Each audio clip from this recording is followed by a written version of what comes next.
So first, I will introduce today's speaker, Mr. VVS Prasad Garu, to all our students. So before introduction, I will tell you what will be the plan for today's session. So we are actually celebrating the 75th year of our independence, and as a part of that, we are celebrating the Azadi Ka Amrut Mahotsav. So on occasion to this, we are trying to remember our unsung freedom fighters. And in that series, today I will be presenting about one of such unsung freedom fighters, that is about the Vikaji Kamath. Okay. Let me share this slide.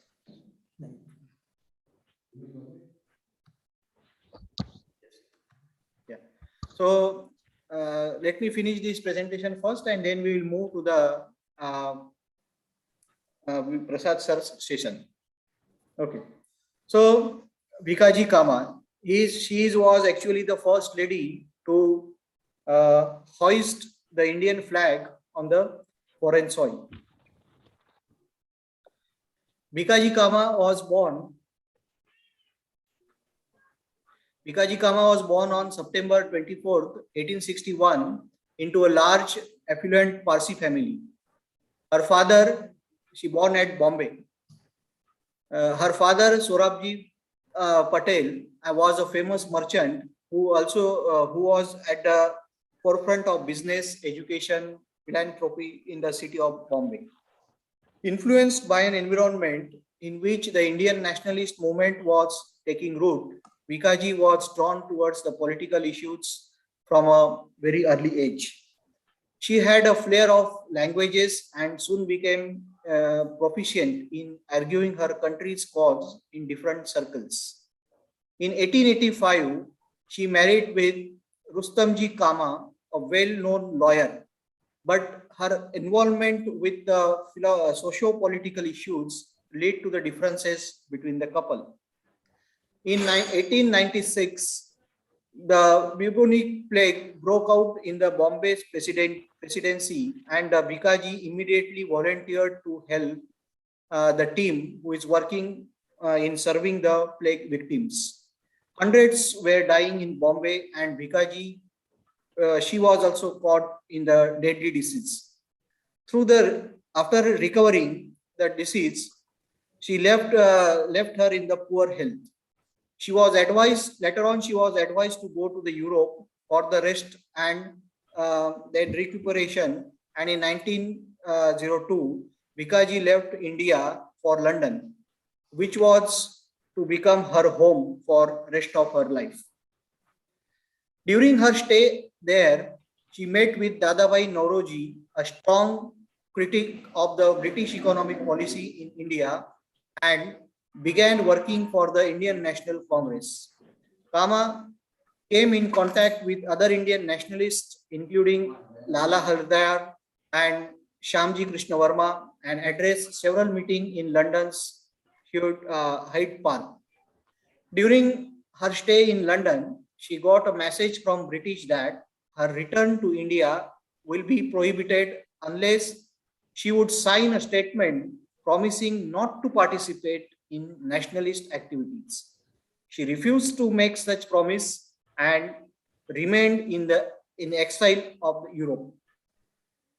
The same year, Kama relocated to Paris, where together with Singh Revabai Rana and Viroji Godrej, she co-founded the Paris Indian Society. Together with other notable members of movement for Indian sovereignty living in exile, Kama wrote, published, and distributed revolutionary literature for the movement, including Vande Mataram. It was founded in response to the British ban on the patriotic poem, and later Madan's Talwar in response to the execution of Madan Lal Dhingra. Banned in India and Britain, Vikaji managed to send weekly magazines to the Indian revolutionaries. She also helped the revolutionaries in every way possible, whether with money, material, or ideas. The British government were unable to check her despite their best efforts. On August 22nd, 1907, Madam Vikaji Kamath became the first person to hoist Indian flag on foreign soil in Stuttgart or in Germany. Appealing for human rights, equality, and autonomy from the Great Britain, she described the devastating efforts of the famine that had struck the Indian subcontinent. The flag was unfurled, that was co-designed by Kama and Shamji Krishna Verma, and would later serve as one of the templates from which the current national flag of India was created. You can see that flag created in this slide. In the flag, the top green strip had 8 blooming lotus representing pre-independence India's 8 provinces.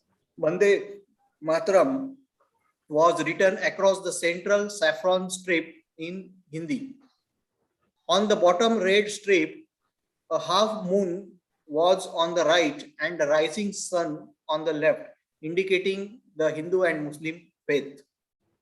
After Stuttgart, Bikaji went to the United States, where she traveled a lot, informing Americans about India's struggle for independence. She also fought for the cause of women and often stressed on the role of women in building a nation. When First World War broke out in 1914, Bikaji took an anti-British stand. She visited the army camp at Marseilles and asked the Indian forces there, "Are you going to fight for the people who have chained your motherland?" Since France and England were allies in this war, she was asked to live outside Paris and to report to the police station once in a week. Kama remained in exile in Europe until 1935, when gravely ill and paralyzed by a stroke that she had suffered earlier that year. She petitioned the British government to be allowed to return to home, knowing that she was not in a condition to participate in the freedom struggle. She was granted permission to return to India after 33 long years. In November 1935, 74-year-old Vikaji finally returned to Mumbai but did not live for long. Having fulfilled her desire of seeing her motherland once again, she breathed her last 9 months later on August 13, 1936. She had bequeathed most of her personal assets to the Awabai Petit Orphanage for Girls. The nation had lost a fearless leader. On 26th January 1962, India's on 11th Republic Day, the Indian Posts and Telegraphs Department issued a commemorative stamp in her honor. In 1997, the Indian Coast Guard also commissioned a Priyadarshini class that fast patrol vessel named ICGS Vikaji Kamath. An unsung name among the stalwarts of Indian independence struggle, Madam Vikaji Kamath's conviction, courage, and integrity took the message of Indian freedom struggle to world with a force and clarity it had never had before. As the fiery lady has once declared, "Do not forget the important role of women play in building a nation." So this was the line she highlighted most in her lifetime in respect of the Indian freedom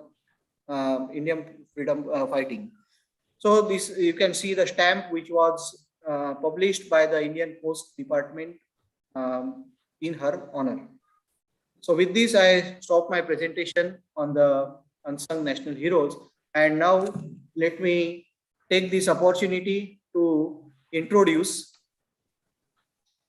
today's speaker to our students.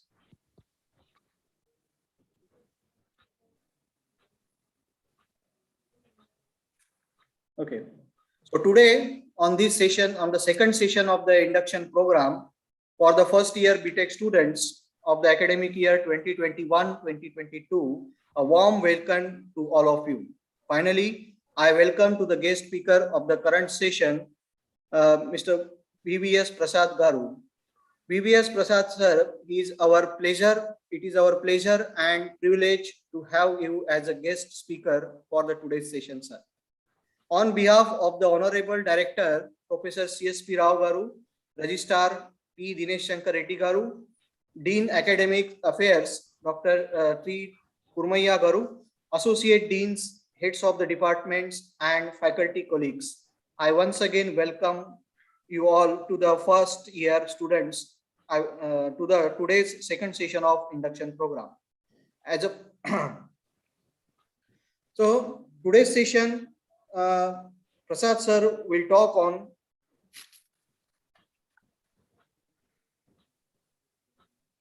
regulation of mind through the heartfulness practices. So let me introduce VVS Prasad sir.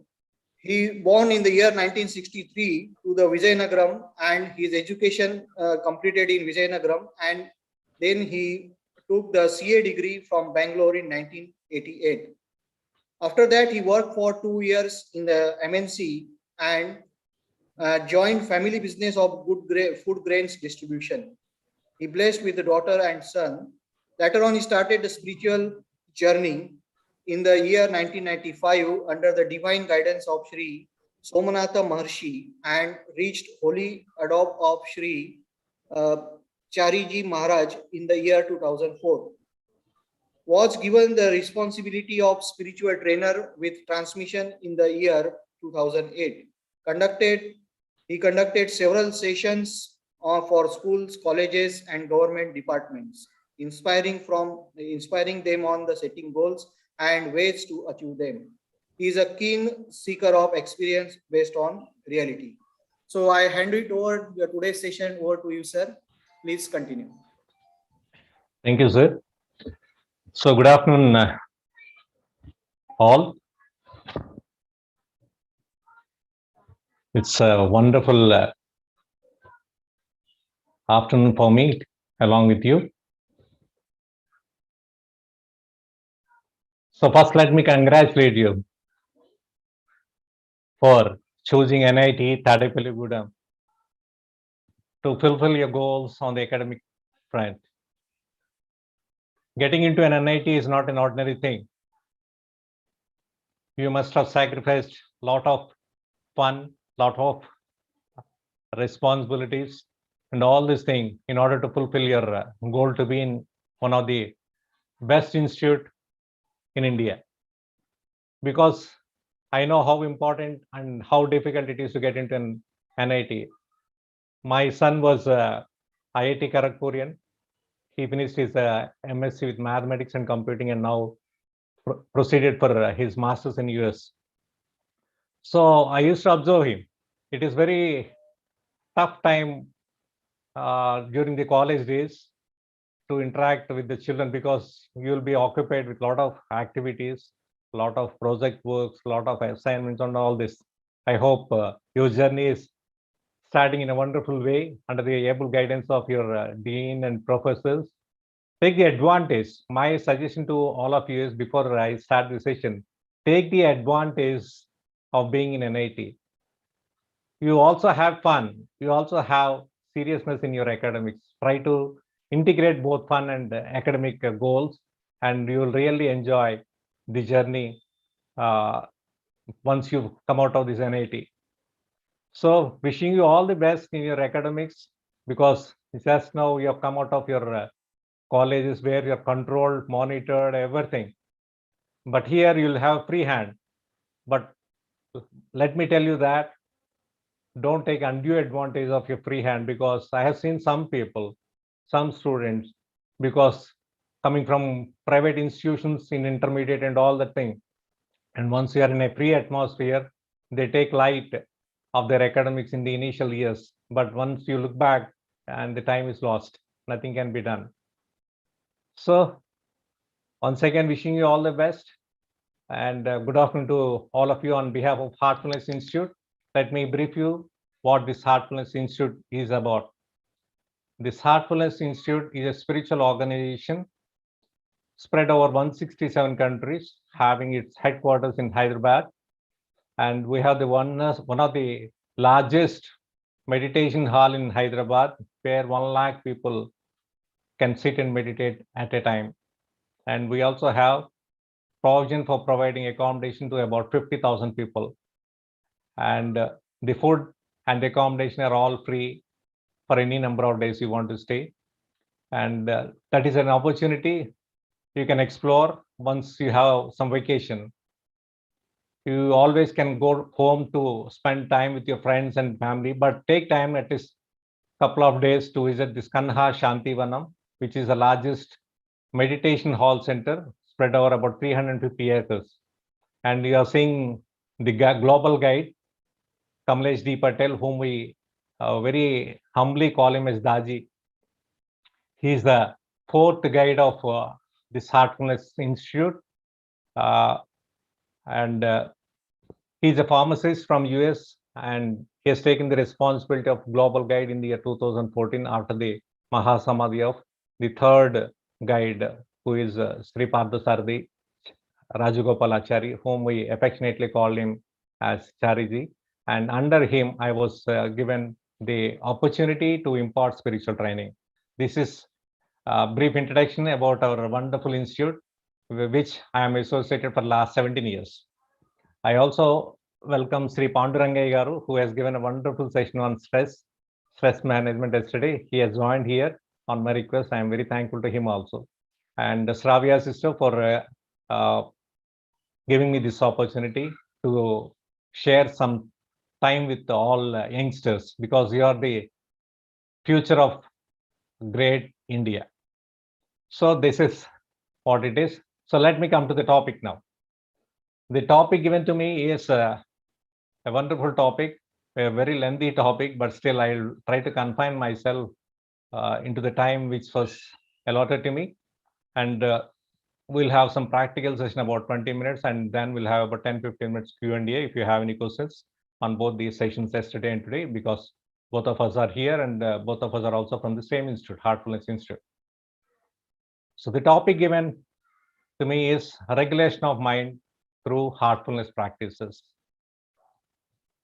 Regulation of mind through heartfulness practices is a topic which I have chosen, not given to me, but I have chosen it so that I would like to share my thoughts, my views, and my ideas on this wonderful topic, which is very, very essential at this stage of your brooding into the academic ladder.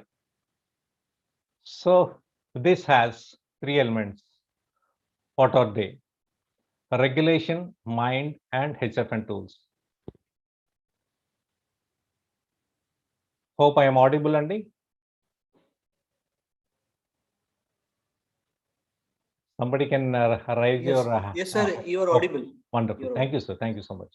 I just want to confirm it because yesterday we had some disturbance with that slide and all. I just want to make sure that it is reaching all the participants here. So we have 3 elements in today's topic. One is the regulation, and the second one is mind, and the third one is the tools. So these are all interlinked elements. A regulation of mind through heartfulness tools. That is our topic, which we'll try to explore some important aspects of this topic, what we have today with us. Okay. So some examples. What is regulation? Can somebody type in your chat box? What is regulation? What do you understand by regulation?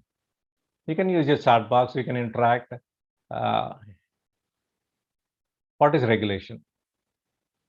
What do you understand by regulation? So let me give you some very common examples.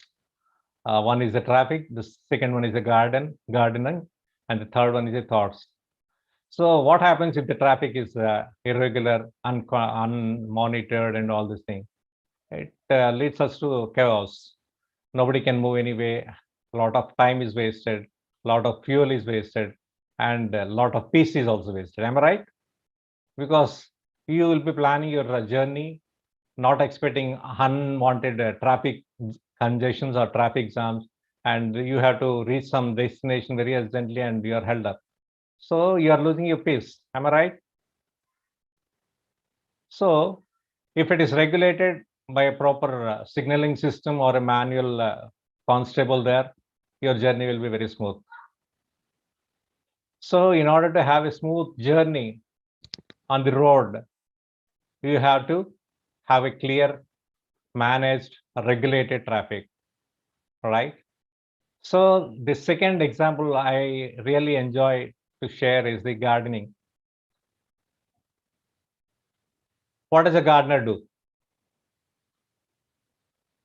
Just as a gardener cultivates his plot, keeping it free from all the weeds and bushes and all unwanted plants, and growing the flowers and fruits what he really wanted it. So may a man tend the garden of his mind. So just as a gardener tries to remove all the unwanted things so that the plant which he has planted to get the to reap the benefit from the plant, either it is a flower or a fruit or any vegetable, whatever it is, he has to protect the garden and he has to organize the garden. He has to regulate the growth of the plant which he has planted so that the purpose of planting and reaping the benefit is fulfilled. Similarly, what happens if the mind is left unorganized, irregulated, uncontrolled? Nothing is possible because you are trying to attract all the weeds, all the unwanted things into your mind. What happens? It becomes a rubbish place because it leads to confusion. You will lose your clarity. You will use your clarity on where to go, how to achieve your goals, how to set your goals, and all these things. These are all very important things. So it is very, very important that the garden of our mind should be grown up in a very regulated atmosphere with a regulated thought process. So, what is thought? What is a thought? How do you get thoughts? I think you can use your chat box instead of me talking all the session along. If you are permitted, yes, you can use your chat box. You can share your feelings. Otherwise, as the saying goes, I go. Okay. So, knowing the purpose of a garden, the importance of protecting it, growing it in a proper way, the similar care and concern should be given to the thoughts we infuse into our mind. What happens if that is not regulated? If the mind is not regulated, what happens?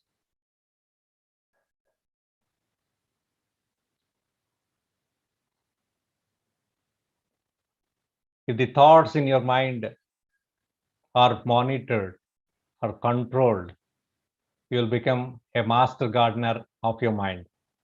You will have wonderful clarity on your purpose. Why did you come to NIT? You have come to NIT to learn something which you have an idea that something very important can be learned in this wonderful institution. Nobody comes to NIT just to have fun and frolic. You all came, you have chosen this institute to achieve something.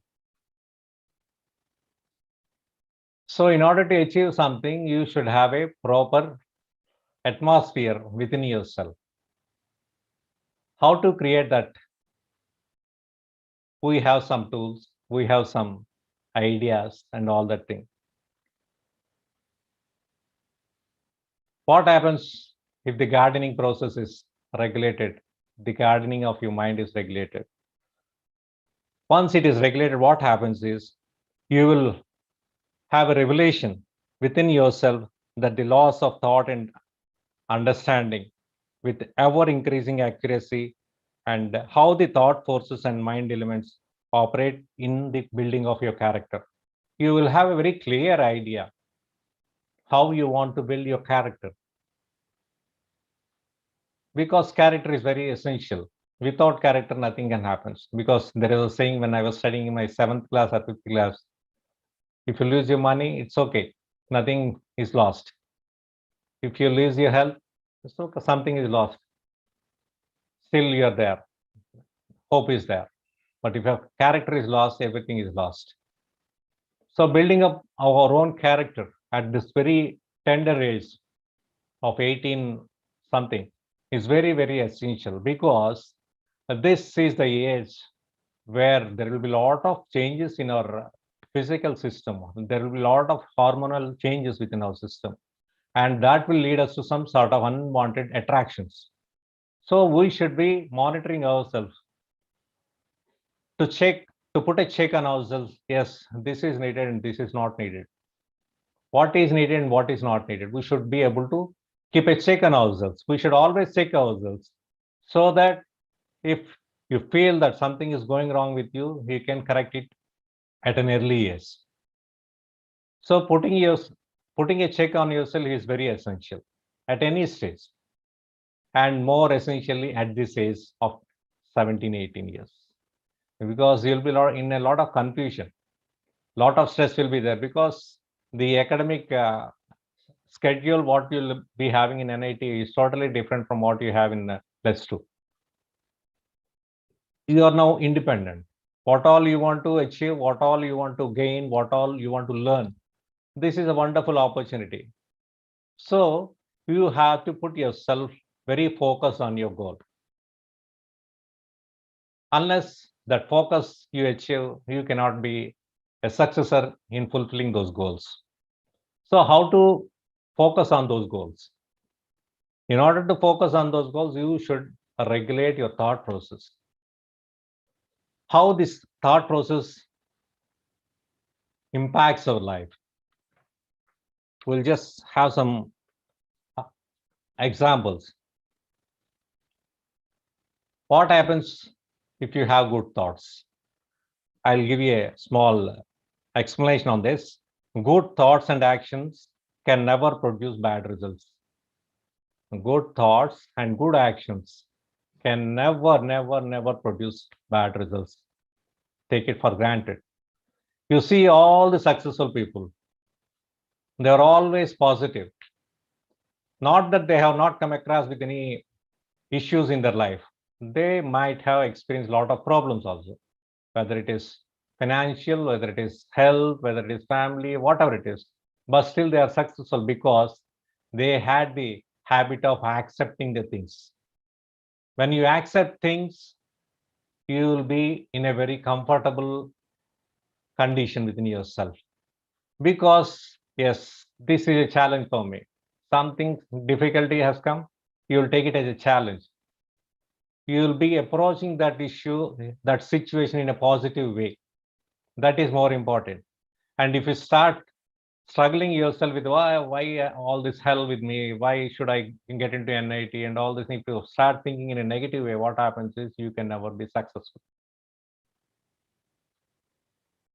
Always have a positive thought. If you have any doubt, you have n number of friends, you have wonderful faculty there, and you have a good family behind you.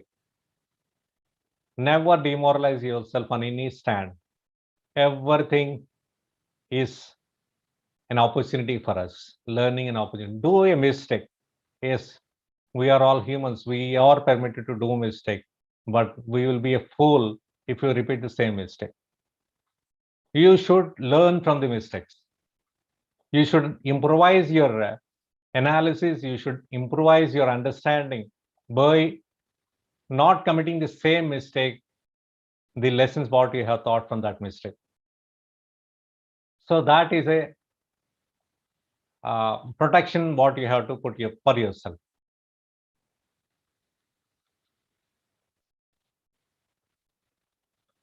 So we also have one more example on how our thought process affects our physical body. Why I am telling all this is your thought is a big strength for you. That will help you to design your destiny, because you want to achieve something. You want to get into NIT. Unless you have the thought that you have to get into NIT, you could not have come to this NIT, right? So you should have that seeding in yourself what you want to achieve. That seeding will guide you to achieve those goals.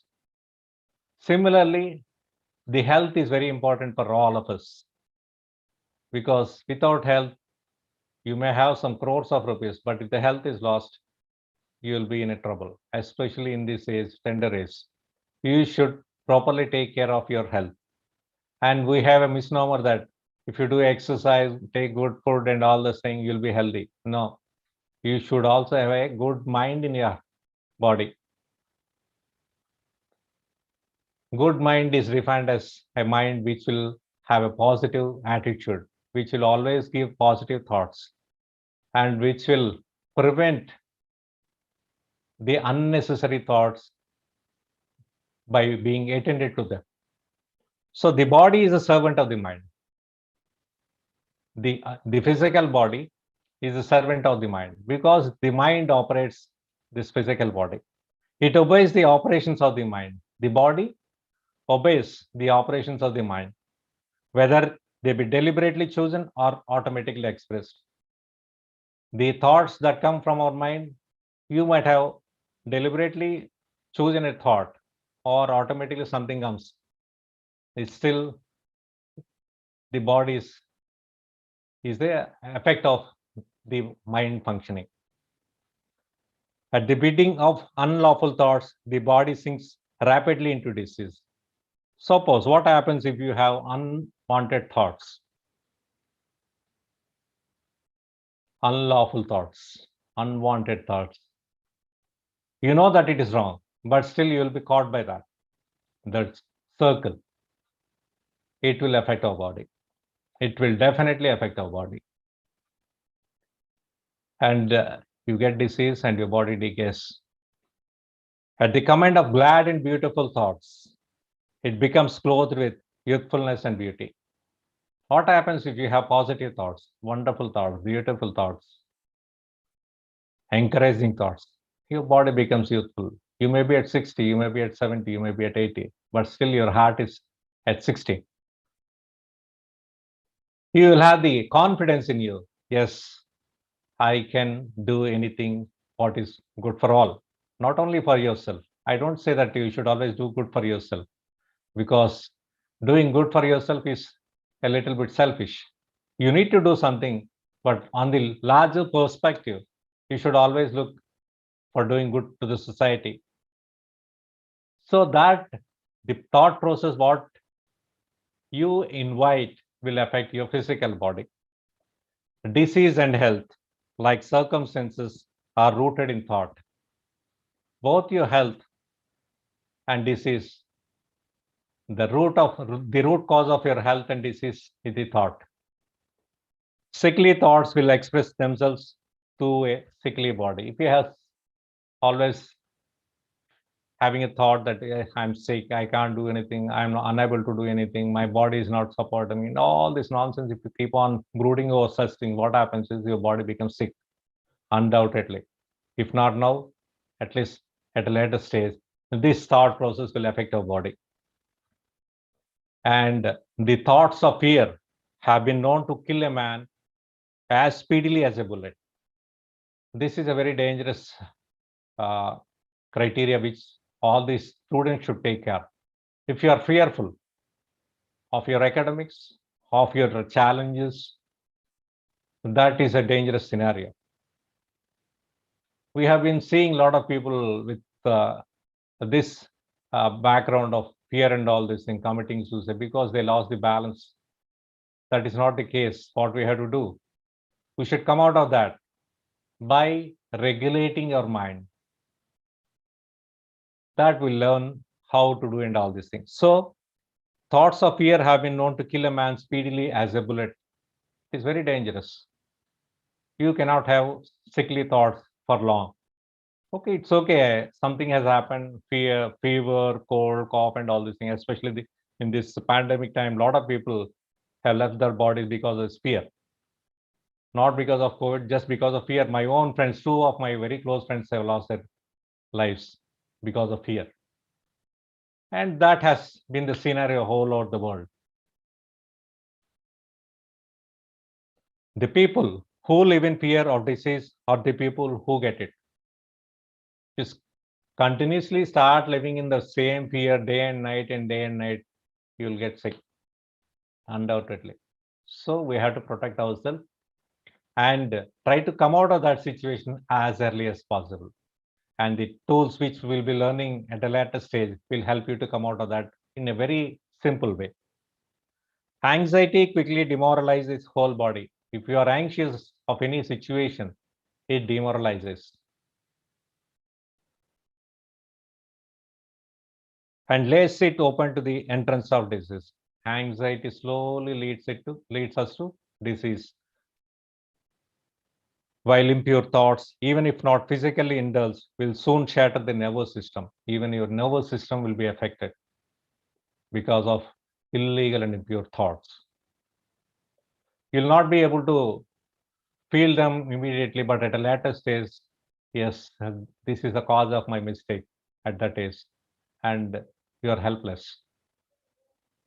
Nothing can be done because time lost is not lost. You can never go back to the time. Strong, pure, and happy thoughts build up the body in vigor and peace and grace. So, if you have positive thoughts, if you have strong thoughts, very clear vision of your goals and all these things, you'll always be happy. The body is a delicate and plastic instrument which responds readily to the thoughts by which it is impressed, and habits of thoughts will produce their own effects, good or bad. It could be either way. So, we should be able to monitor our thought process. And thought process, we will be touching the very core of this mind where the thoughts start spurting initially.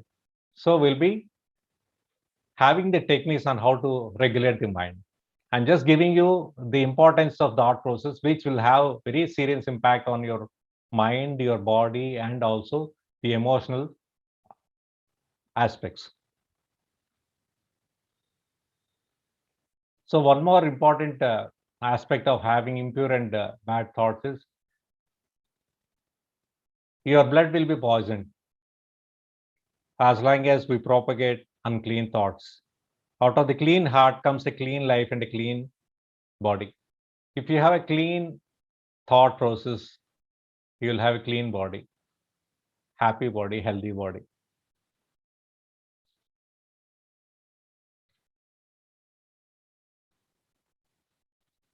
So, next comes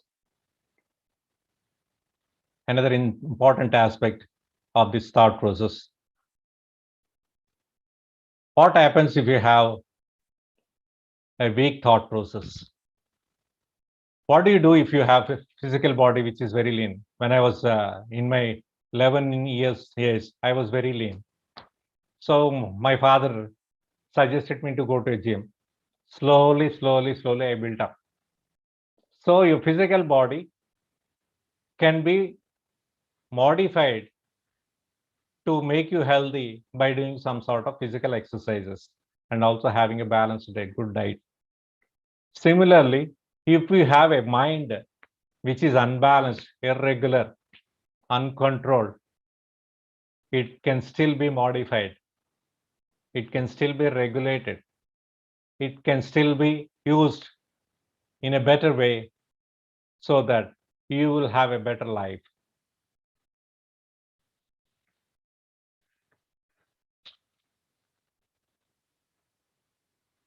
What is the effect of this thought process on your goal setting?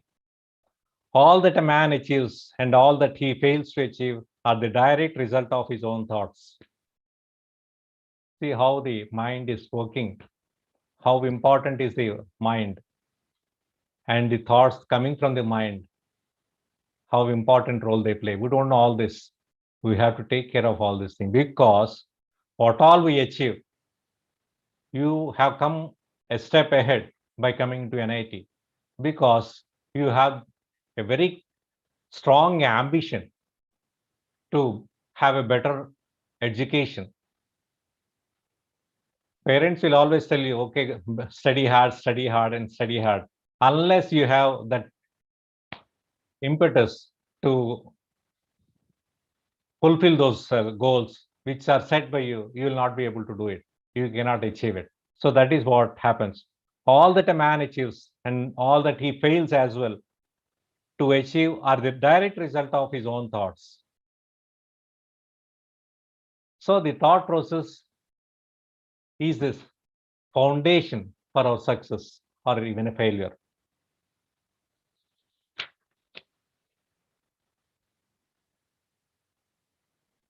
If you want to be successful, what you have to do? You can always be successful once you start raising up, conquering and achieving by lifting up his thoughts. He can only remain weak and abject and miserable by refusing to lift up his thoughts. If you start improvising your thought process, you'll definitely have a better life. And if it is the opposite, you can never achieve your goals. So that much importance the mind plays. The thoughts, what we generate from our own mind, will play a very important role. And that is the reason why we have to regulate our mind. There can be no progress, no achievement without sacrifice. Do you think that you have not sacrificed anything to come to NIT? You have sacrificed a lot of fun, I know. As a student, you have sacrificed a lot of functions as well, family functions, and fun, friends, because your ambition, your goal is something very, very noble to your heart. And a man's worldly success will be in the measure that he sacrifices his confused animal thoughts and fixes his mind on the development of his plans. So you have sacrificed your unnecessary thoughts. If the students at a +2 level start wasting their time on unnecessary thoughts, they cannot be successful. So you have come a step ahead because you have that element of sacrifice in yourself. You have that component of sacrifice in yourself. We can sacrifice anything for your academics, for your goals, for your happiness, for your passion. It could be any branch you have selected. Every branch will have its own benefits. Nothing is easily offered to the students. It all depends upon our own background, our own education, what we have, and the family background, the information what you have gathered from different fields, different sources, that will prompt you to get into this option. So this is what you have come across. You have sacrificed a lot of your time, fun, and all this thing. So, and the higher he lifts his thoughts, the more manly, upright, and righteous he becomes. He'll be very confident. If you have positive thoughts, you will always have a confident, you will always be a confident personality. You can stand up to any situation because now you are not worried about the problems, but your mind is working on the solutions, what you have to give to come out of those very peculiar situations you are under. The greater will be his success, and more blessed and enduring will be his achievements. So the sacrifice of unlawful thoughts, unwanted thoughts, will make you successful. You will be able to achieve what you want to achieve. That sacrifice is needed at all levels of your life, not only at this level, that unknowingly will be sacrificing it. A father will be sacrificing a lot of things for the comfort of his family. He doesn't say that, yes, I am sacrificing this for the sake of my son, my daughter, my wife, or no. It's sacrifice. It is a natural phenomena in a Hindu family. So similarly, a student should always try to sacrifice unlawful thoughts. In a sense, he says, what we try to understand is we should never invite unwanted thoughts. Intellectual achievements are the result of thought consecrated to the search for knowledge or for the beautiful and true in life and nature. So, intellectual achievements are the results of thoughts consecrated to the search for knowledge. Why did you come here? You have come to acquire some knowledge.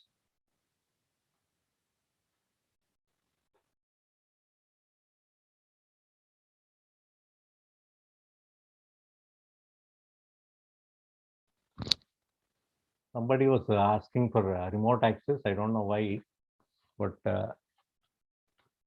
is it an accidental request or I don't know? So Sir, are you changing the slides? Sorry yeah, to I'll interrupt. be changing it. I'll be changing Yeah, it. Yeah, we are still in the same slide. yeah. Yeah. So intellectual achievements are the result of thoughts consecrated to the search for knowledge or for the beautiful and true in life and nature. Such achievements may be sometimes connected with vanity and ambition, but they are not the outcome of those characteristics. They are the natural outgrowth of long and arduous effort and of pure and unselfish thoughts. So the thought process will be refined as you grow, as you evolve physically, mentally, your thought process will change because at a later stage you'll be in a very comfortable level to sacrifice the unwanted things. Achievements of whatever kind is the crown of effort, the diadem of thought. Diadem means a diamond. What all you have achieved is because of your thought process. By the aid of self-control, resolution, purity, righteousness, these are the qualities which are there already in you. They are the result of your present institution placement. And well-directed thought, a man ascends by the aid of animality, indolence, impurity, corruption, and confusion of thoughts, a man descends. So the opposite situation, the growth of a man is on the wrong direction. It descends. The growth descends. Instead of ascending, you'll be descending. So that is the process, and that is the importance of thoughts. So this is what we have learned: thoughts and human mind. And now coming to the solution, how to regulate our mind. We have learned the importance of the mind, the importance of thoughts, what emanate from our system, and how they affect our physical body, mental body. We also have the third body. How many of you know that you have a third body? At least how many of you know that there are two bodies? Let me tell you what they are. These are. The physical body is what we see physically. I see all the participants here. Some of the people are started their videos. Yes. So this is the physical body. How do you feed your physical body? It's very easy. All of us maintain this physical body, doing some good exercise, having a balanced diet, so that we'll be able to fulfill our responsibility as a student. And what is a mental body? How do you feed your mental body? It is through the knowledge what we have gained from our parents at the childhood, from our teachers at the institutional level, and as we grow, we learn a lot of knowledge from the society or from the organization we work for. So this is a feed for our mental body. We also have a third entity within us, that is a soul. That the food for the soul is also required, which I'll be explaining you in a later stage. So coming to this, what are the heartfulness practices? Yesterday, Brother Pandrange Garu has given some brief introduction about what we practice. And let me also tell you that these practices are not confined to these four elements, what we have: this relaxation, meditation, cleaning, and play. prayer. Heartfulness is a holistic approach to have a better living.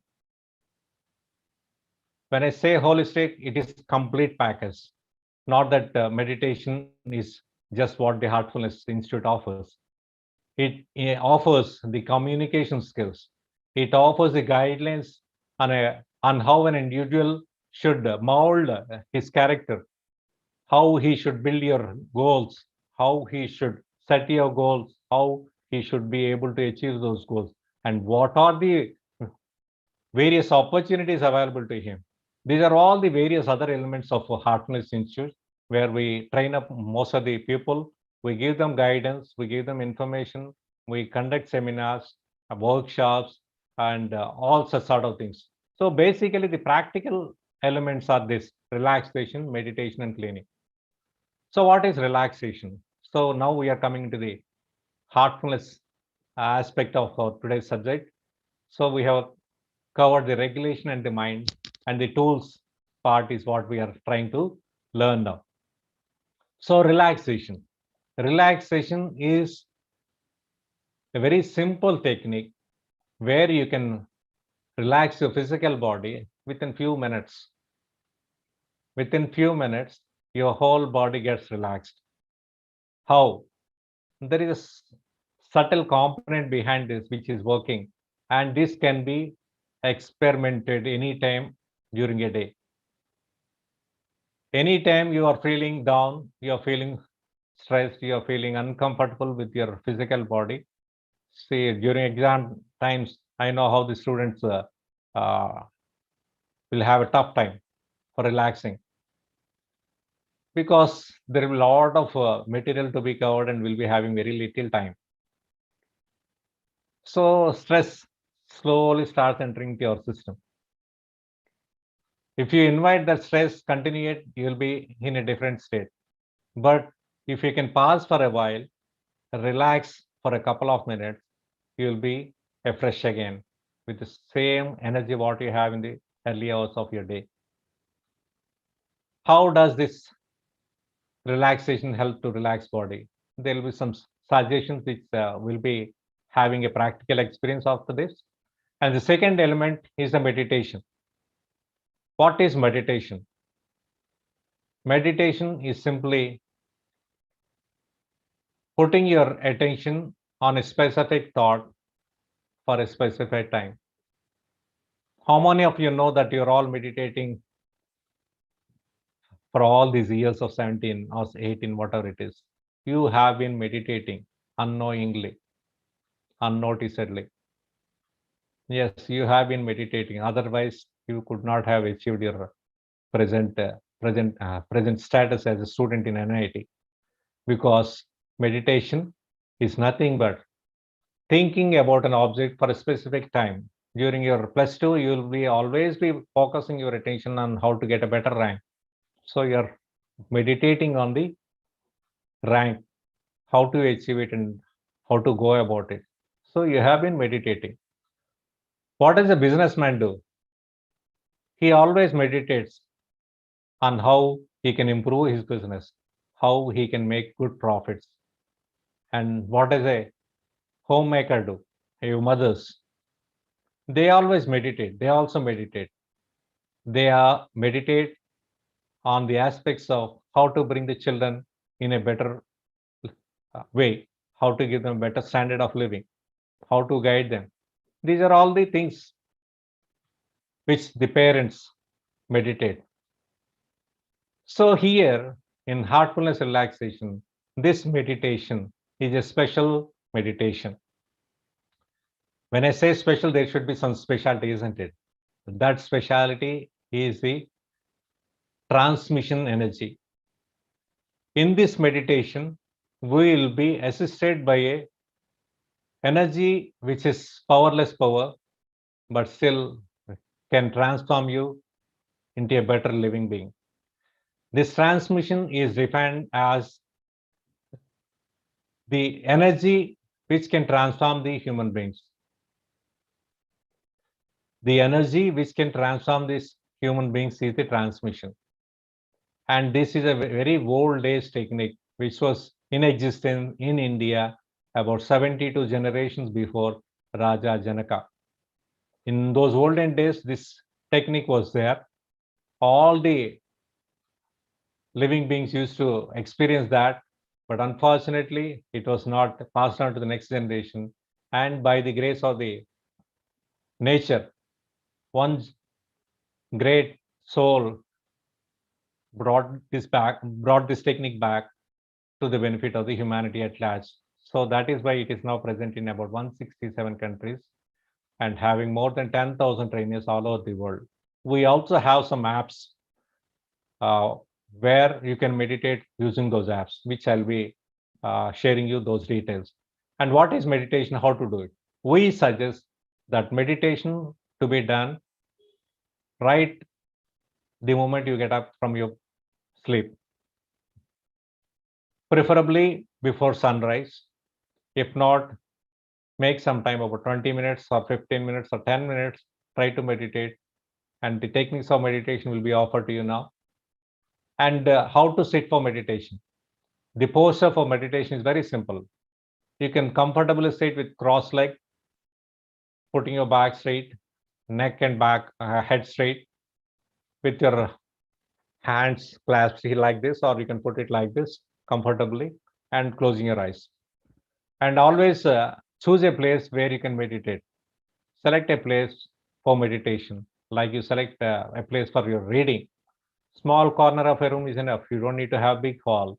Any corner of a room you can sit in meditation, and you can meditate at the place you read also. So how long is this meditation to be done? As I said, to begin with, you can start with 20 minutes. Slowly, if you have time, you can extend it to the limit of 60 minutes, not more than 60 minutes at a time. This is to be done once in a day, and if you have time, you can repeat it n number of times. Here in meditation, we start the meditation with a simple suggestion that there is a divine energy within our heart. We all know how important is our heart. The whole blood circulation is controlled by the heart. And where do you experience your feelings? Can you experience your feelings with your knees or elbows or toes or something? Absolutely impossible. You can't experience them. The heart is a place where you can experience your feelings. If you meditate with this transmission, there should be some shift in your consciousness from the beginning of the meditation to the end of the meditation. Your thought process should be it should become very smooth and small, soft and peace once you finish your meditation. That you'll be able to experience it because of this transmission. Anyone can experience it if you try it sincerely, and we'll guide you how to experience it. So this meditation has to be done you can start with 20 minutes, as I said, and finish. You can start your routine work, what you have. And another suggestion, what I want to offer, which my master has offered, is immediately after meditation, as I said now, sit for another few minutes, couple of minutes, say 3-4 minutes, and try to observe the shift in the condition what has come into your heart. That is more important. And with that change in consciousness, try to continue your activities. So the meditative state, what you have acquired, will be behind all your activities, all your academics, whatever it is. So that will give you a perfection in your lifestyle. If you're investing some time for all this, that should give you some benefit, isn't it? The benefit is you will be a perfect human being in all aspects, in your thought process, in your communication, in your understanding the situations, in understanding the people around you, because the condition what you have gained will give you that state of mind where your balance is not lost. You'll always be in a balanced state of mind. That is the purpose of meditation. The very purpose of meditation is to regulate the mind. As we have discussed, what happens if the mind is not regulated? All those problems will be solved with single process of meditation. So after meditation, you will be having your daily routine, daily activities. It could be academics, it could be sports, it could be fights, it could be fun, anything. So these activities, what you are involved in, will create some sort of impressions on your heart. Suppose, for example, you have been to a movie, see Laurel and Hardy or any funny movie, and you come home and you remember those sceneries or scenes and laugh for yourself. Similarly, the condition what you have acquired during meditation can be bring back to your surface, and you will be connected to that condition if you are disturbed. So that is the beauty of that, remembering that state what you have acquired during meditation. And these impressions what you have acquired of various situations you are in need to be removed on a daily basis. What happens if the room is not cleaned? What happens if the toilets are not cleaned? You'll be complaining to the faculty or the management, because that is not what you expect. You expect your room to be neat and clean. You expect your books to be well organized. You expect to be well dressed. We all should maintain that etiquette. So these impressions create some sort of disturbance in us if they are not removed on a daily basis. Suppose you have a fight with one of the best friend you have, that creates some sort of heaviness in your heart. अरे कैसे हो गया रे, किसको उसको क्यों ऐसा किया था, is all these talks will disturb your heart. But do you want to carry those heavy things throughout your academic career till you finish your NIT academics, or you want to remove it and be friendly with your friend again? Any good individual will think that he should become friendly again, right? Because a friend lost is lost forever. We can't get him. So how to overcome these impressions? That is what the evening cleaning process helps us to get rid of this impressions what we have carried in our daily basis. Here, what we do is we use our willpower, giving a thought that all the impurities and complexities are leaving your system in the form of smoke or vapor from your back. This is a suggestion what we give. The only difference between morning meditation and the evening cleaning is, in the morning meditation, we don't apply our willpower. We just give a thought that there is a divine light and let the transmission may take the course the way it wanted it, and we'll be meditating it. You will be aware of all the surroundings, but you will be unable to open your eyes. You can test it, because we want you to experience that. We don't want to teach you that. We want you to experience this methodology, what we are offering you. Then you'll really enjoy. The purpose of this session will be fulfilled if you at least try it couple of days, and you will feel the difference how your day is progressing. So once the cleaning is done, evening, once you finish off your day-to-day activities, you can do the cleaning for about 20 minutes, 15 minutes. And how to know that this cleaning process is completed? If your room is cleaned, somebody says that servant has come and cleaned the room, but once you go back to the room is as dirty as it was in the morning when you left for the college.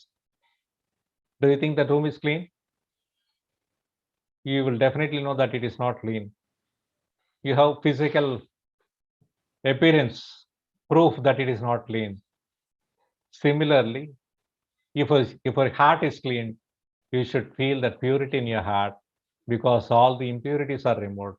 Your heart becomes pure. All the complexities are removed. Your heart becomes simple. Whose qualities are these? Simplicity and purity. They are the divine qualities.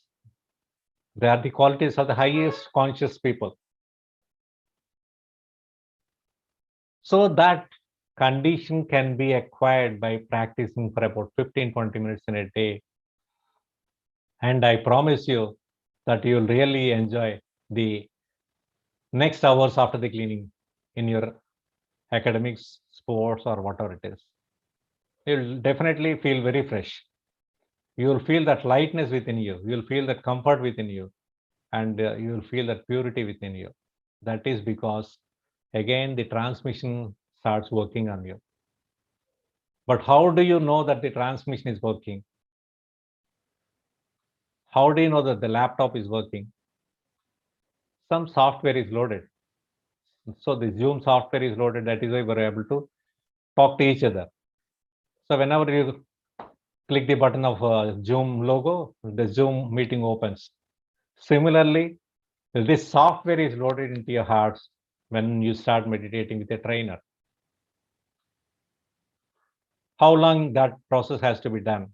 It has to be done for 3 days, 3 consecutive days preferably.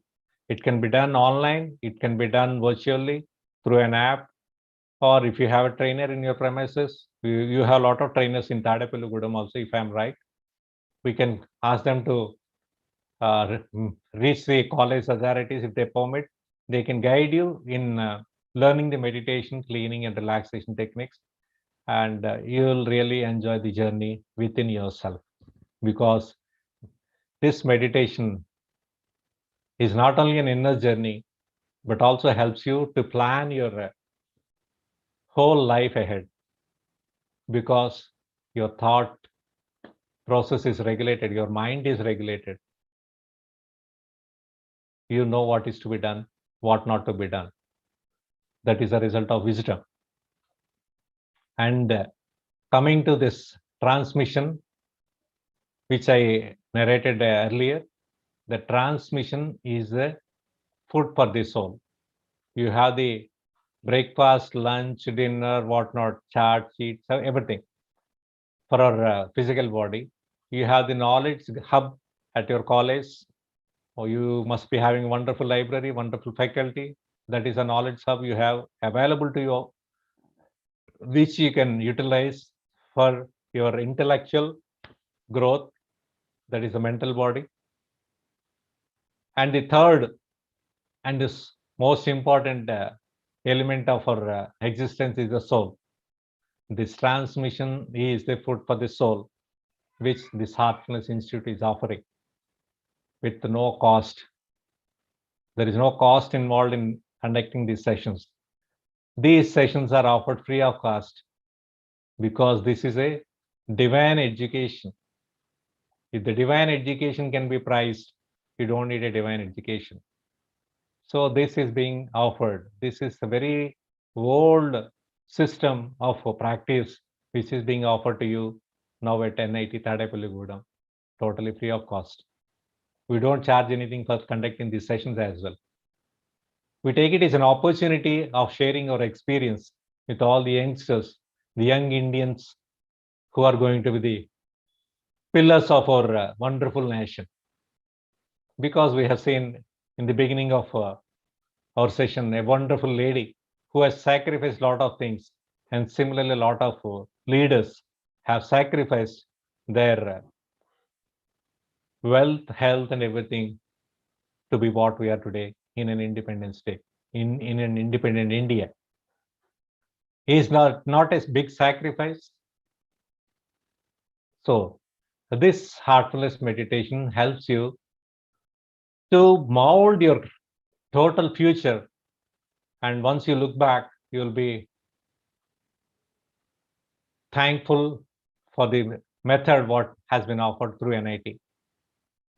NIT not only offers academics, but also extracurricular activities, holistic building of an individual. This is a platform, this is an opportunity granted by your parents as well as your faculty. So grab these opportunities, use them properly, and mold yourself into a better, appreciable individual personalities. So with these few words, now I would like to offer the relaxation and guided meditation for about 20 minutes. And then we'll have some Q&A for about 10-15 minutes, depending upon our time. If you are ready, we'll have this second session. Yesterday you had the first session, and today we'll be having this second session. So slowly this software will be loaded into your hearts, and you'll be able to receive this transmission on your own whenever you are willing to meditate and transform yourself. Are you ready? Can we start, sir? The practical aspect? Yes, sir. We can go for it. Right. So what is the time we have now? Is it up to 4:30? You can continue it up to 5 o'clock also. Okay. So we'll have a practical session for about 20-25 minutes. Then we'll have some Q&A on both the sessions, because Pandurangegara is also here. If anybody has some questions, we'll try to attend to those questions. Okay. So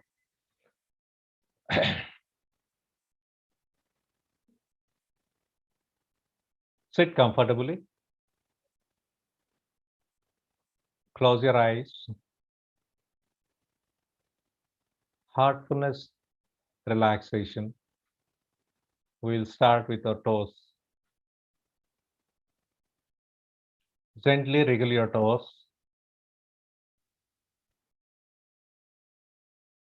Imagine that the energy from the Mother Earth is entering into your system through the toes and relaxing your toes, feet, and ankles.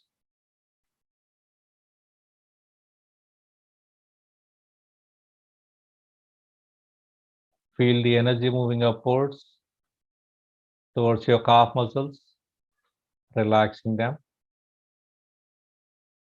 Your knees, all the heaviness in the knees area is melting off, and your knees are relaxed. Your thighs are relaxed. Your hips are relaxed. Your both legs are now completely relaxed.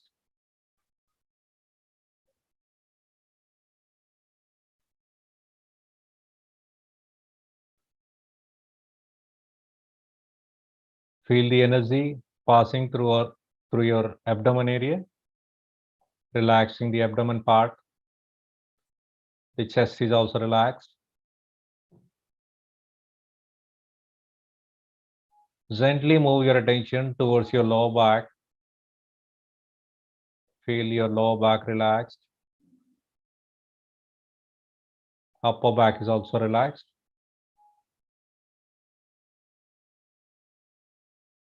Focus your attention now on the shoulders.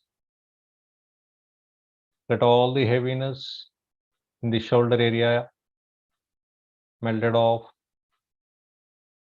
and your shoulders are relaxed.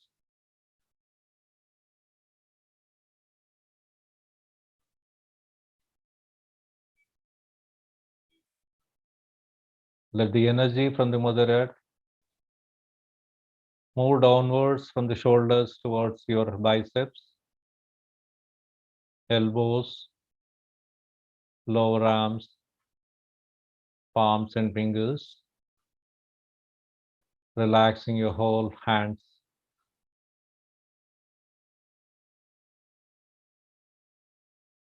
If you feel that something is oozing out of your tips of your fingers, let that go.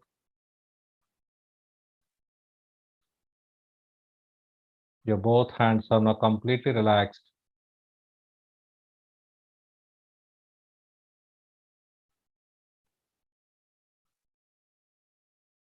Move to the neck area. All the muscles in the neck area are melting off, and your neck is completely relaxed.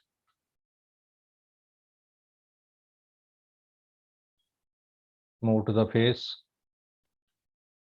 Your jaws are relaxed. Lips, nose, eyes, ears, and all the facial muscles are also relaxed.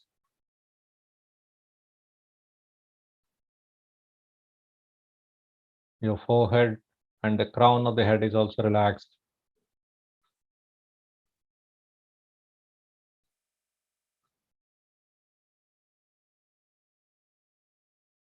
Now gently scan your body from top to toe. And if you feel any part of the body is still tight, unrelaxed, let the healing energy pass through that area, making that area comfortable, relaxed. Your whole body is now completely relaxed.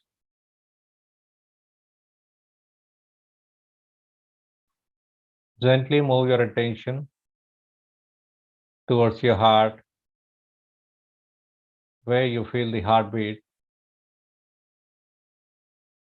and imagine that there is a divine light already present in your heart, which is attracting you deeper and deeper,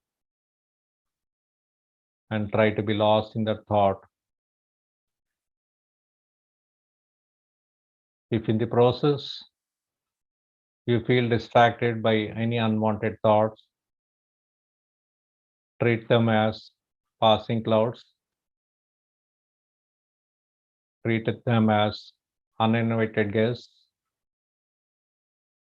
and continue your meditation with the thought that there is a divine light in your heart.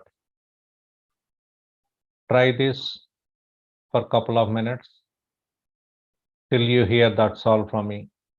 It may take you for about 20 minutes.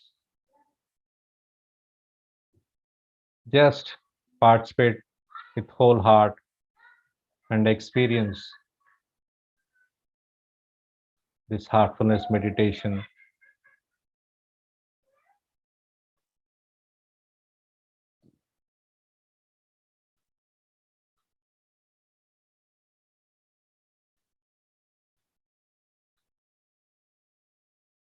We are all meditating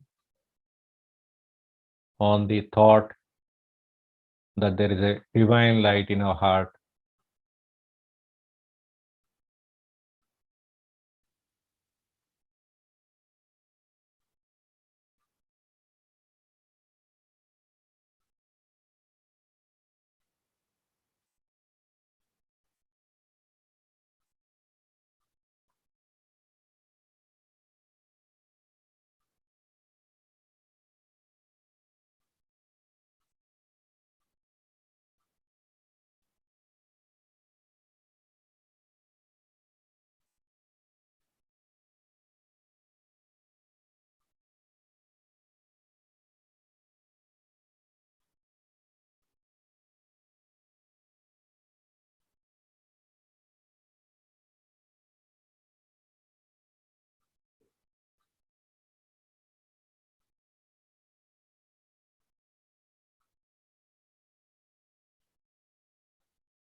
That's all.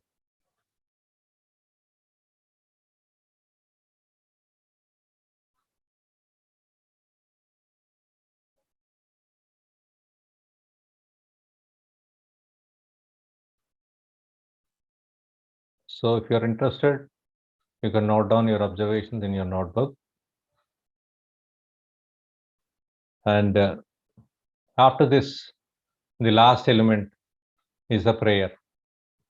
It is simple statements of facts which we offer before our morning meditation once.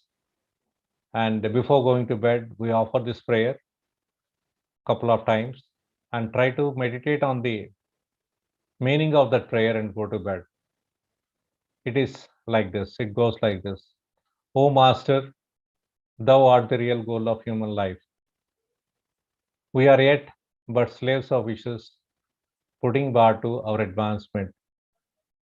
Thou art the only God and power to bring us up to that stage. So these three statements of facts we offer with our whole heart before our morning meditation. And before going to bed, sit in your bed, offer this prayer wholeheartedly. And you can also repent for the mistakes you have done and making a strong will that you will not repeat those mistakes, and offer this prayer and go to bed, because anything can be rectified by the grace of the God, but not the guilt. That is what heartfulness says. Guilt is a very strong samskara, strong impression, which we carry for years together, lives together, if not corrected at a proper time. So, how to get rid of this guilt? What is guilt, in fact? Guilt is something, doing something, or saying something, or hearing something which you are not supposed to, or not doing something which you are supposed to, or hearing something which you are supposed to hear, or saying something which you are supposed to hear. In both the cases, we attract guilt within our system. So, this is a strong impression which will carry throughout your life. And the only solution to get rid of this guilt is to repent for the wrongs done by you on that day. Before going to bed, gently close your eyes. Remember the activities what you have participated in during the day. And if there are any mistakes, offer them to the God. Yes, God, I have done this mistake. Kindly pardon me and let me make a strong confession that I will not do this mistake. And then offer the prayer and go to bed. You will be getting up with a lot of energy the next day morning. You can try it. What all we have offered to you, these are all experimental. You are the experimenter, your heart is the lab, and the experience what you experience in your heart is a result of your research. And one more important tip I just want to offer for all the students is, we all should know the impact of sleeping hours, how they affect our body. This is very essential. I know that some of the students will be offending me when I say this, but this is the truth. This is scientifically proved by many of the American institutes. They have studied some thousands of people on this sleeping patterns and came to a conclusion that the sleeping time between 9 to 12, which is 3 hours, is equivalent to 6 hours of sleep. The sleeping time between 9 p.m. to 12, which is 3 hours, is equivalent to 6 hours of your sleep. And if you are sleeping from 12 to 3, it is 1-to-1 ratio. So 3 hours is equivalent to 3 hours sleep. And if you are sleeping from 3 to 6, it is half the time, 1:2. So 1.5 hours sleep. And if you are still sleeping after 6, you are not sleeping. Maybe you are lying on the bed. The benefit of sleep, you are not getting it. This is scientifically proved. If not now, at least in a future time, it will be of great help to you. So I'm just sharing this scientific information on sleep patterns. Note it down. 9 to 12 is 1 to 2 ratio sleeping hours. It is 6 hours of sleep. 12 to 3 is 3 hours to 3 hours, 1 is to 1 ratio. So if you are sleeping at 9 o'clock and getting up at 3 o'clock, you had the rest of 9 hours. That is why the old rishis and all, they used to get up early and do meditation and all, exercise, go to the rivers, take a bath and all. That is our old tradition. We may not follow the full part of it. At least if you are sleeping at 10 o'clock and getting up at 6 o'clock, at least some benefit will be there. My advice is don't sleep after 6 o'clock. Don't sleep after 6 o'clock and try to sleep at least by 10 o'clock. Your time is the same thing. See, 24 hours is the same thing. If you're sleeping late, getting up late is same thing. But take the benefit of the sleeping pattern so that your body will be helpful in achieving your goals. These are the scientific things we should learn and implement, try to implement slow, if not at a stretch, try to implement them in a phased manner so that once you come out of this wonderful institution, you'll pat your back. Yes, I not only learned the academics, my knowledge, but I also learned how to build my character, how to lead a wonderful life, because that is the purpose of offering all these trainings for you. With this brief, very long presentation, I thank the faculty of NIT Tadepalligudam, especially the dean and the professors, the person in charge, the professor in charge of this program. And we thank you from the Heartfulness Institution for giving us this wonderful opportunity to share our thoughts and ideas, which I hope that at least not the 100%, some people will try this and reap the benefit of these sessions. Thank you very much. Now the session forum is open for Q&A. If you have anything, either from the faculty side or from the student side, we'll be able to attend to them if you have anything. Otherwise, I leave the platform to the professor in charge. Thank you very much. May Master bless all of us. Wish you all the best. I pray that all of you come out with flying colors once you are finished with your academics at NIT, and go ahead. Don't stop your journey. What all you want to achieve, try to achieve, but don't delay your next responsibility. Get married at right time. Give some good children to the country. That is also very big responsibility. We have a responsibility of giving at least one soul to this earth. So with this view, I hand out the uh, mic or platform to our professor. Thank you very much, sir. Thank you, sir, for such a wonderful session on the meditation. Our students will definitely take it, and I hope they will keep on practicing in their life from now onwards. Thank you very much, sir. Once again from the NIT administration and all the staff here, and from all the students, once again, I would like to thank you for delivering the wonderful session. Thank you very much. Thanks.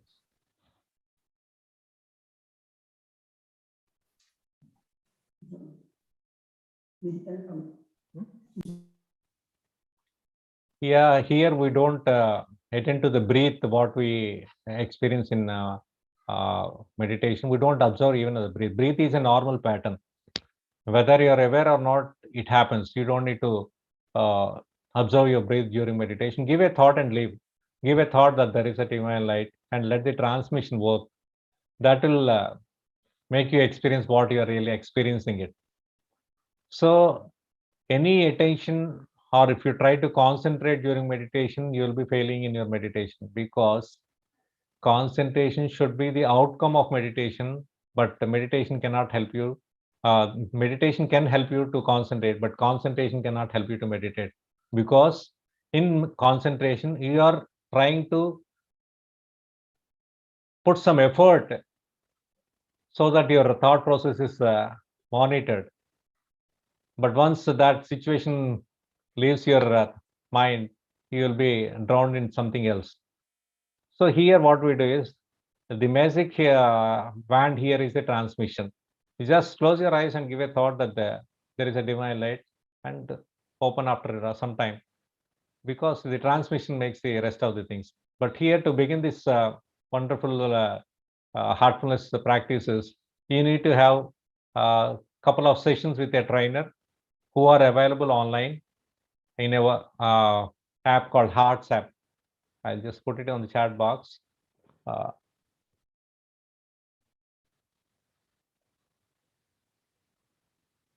It is an app available on the Play Store. You can use this app. It will give you detoxing of fear, detoxing of anger, detoxing of stress, and all these things. And it will also help you to meditate. We also have another app called Hearts in Tune.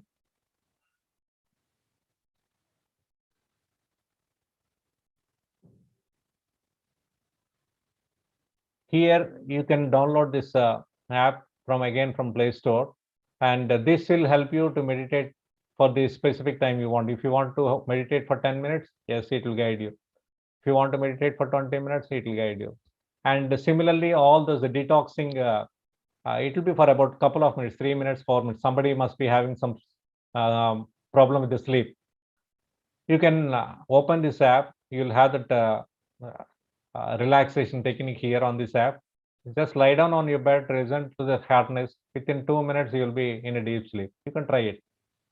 And if you have good friends, you take this relaxation suggestion from heartfulness.org site. You can suggest those suggestions to your friend and experience his observation during that session. You can interchange that experiment also. These are all the practically designed tools which everybody can, even a child of LKG can, first standard can experience this, because I have conducted some sessions for LKG first standard students also. It made a lot of difference for them also.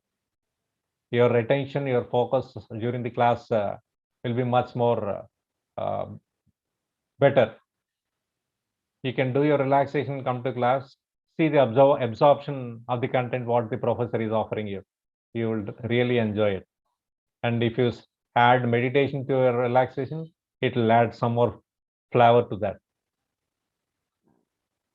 What should I visualize when meditating? Don't try to visualize anything, just leave a thought that there is a divine light.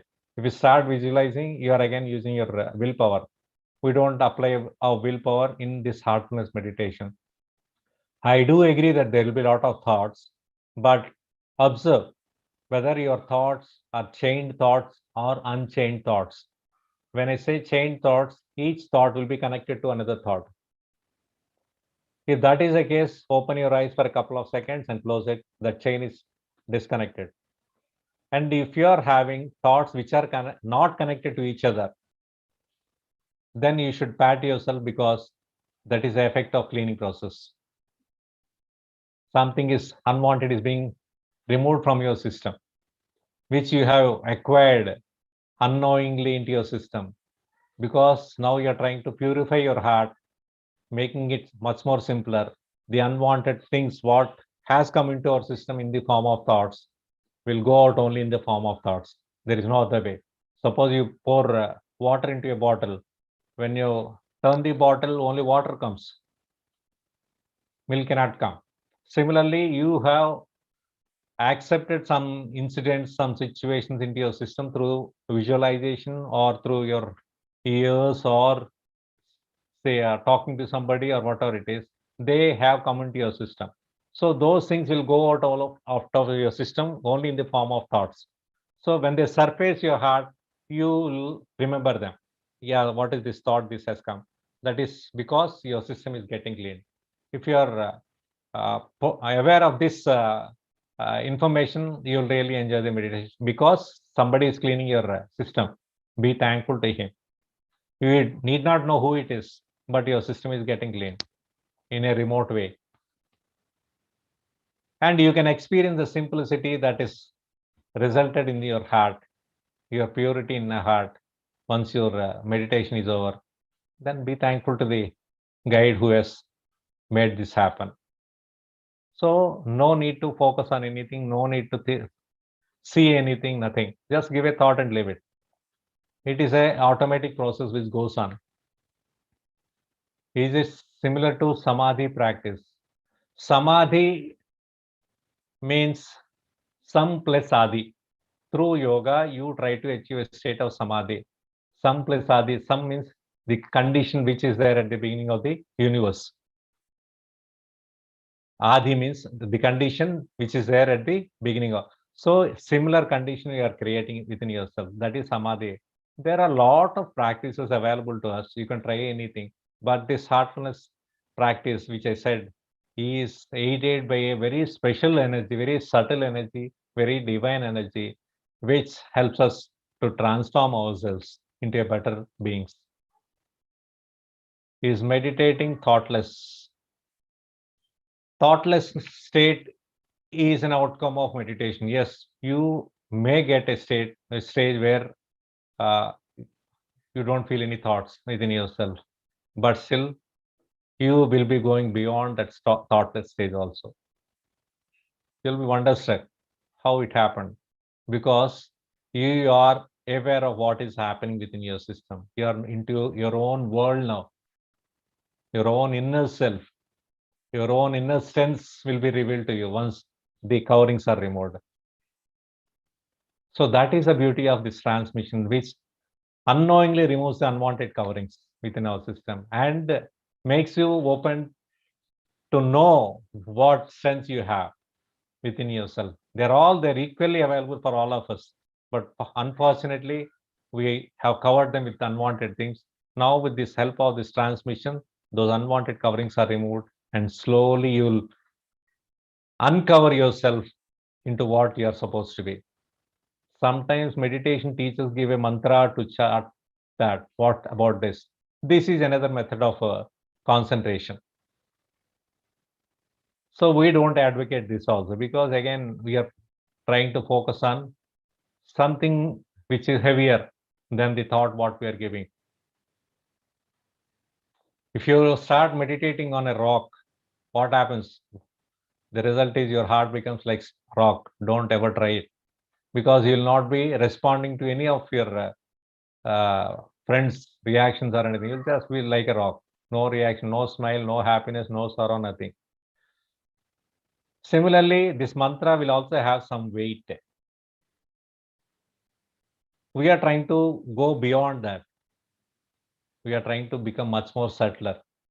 And this subtlest thought that is available to us is only that there is a divine light in our heart. That is the subtlest thought you can meditate upon, because slowly you will experience the light. You will begin with a thought that there is a light. Slowly you will experience that light, and slowly you become that light. That is the beauty of heartfulness meditation. Not only a thought, you will experience that light within, and one day you will become that light. Your whole being will become divinized, because the purpose of meditation is to expand your consciousness. That is what Swami Vivekananda says. What is consciousness? Consciousness is an element of the subtle body, which we said mind, consciousness, ahankar, and intellect. These are the four elements of subtle bodies. As you meditate, what happens is all these four elements are refined. Your ego is refined. Your intellect is refined into wisdom.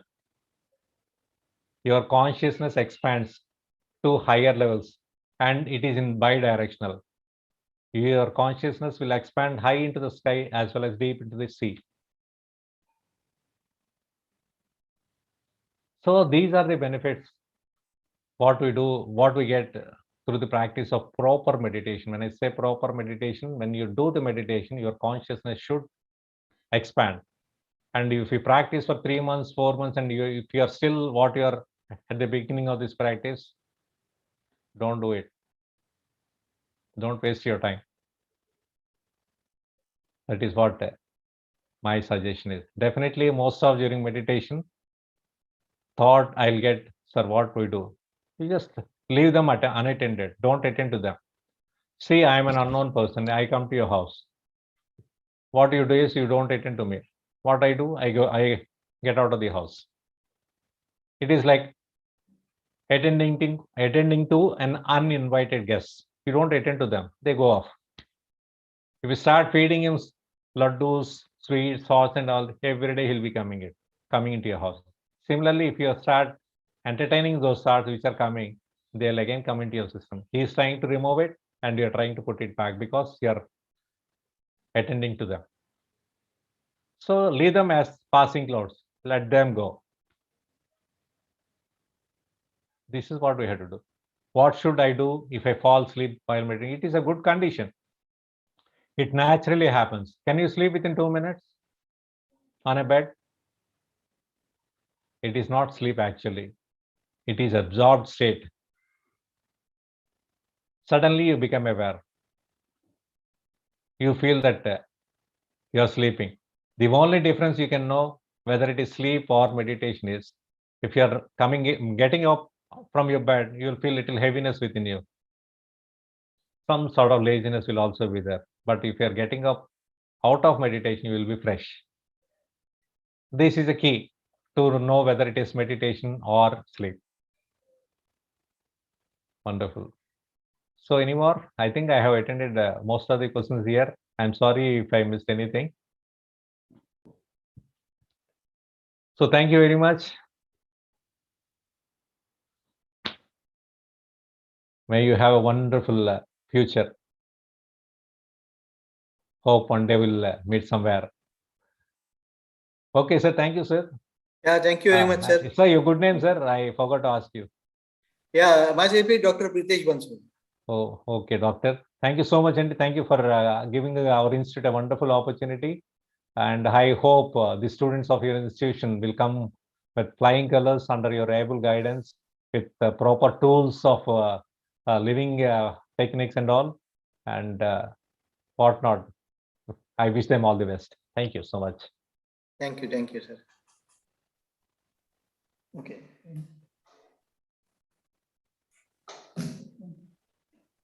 Students to join. Okay. I request all the students to join again at 6 p.m. for the another session. Okay, sir, you can leave now.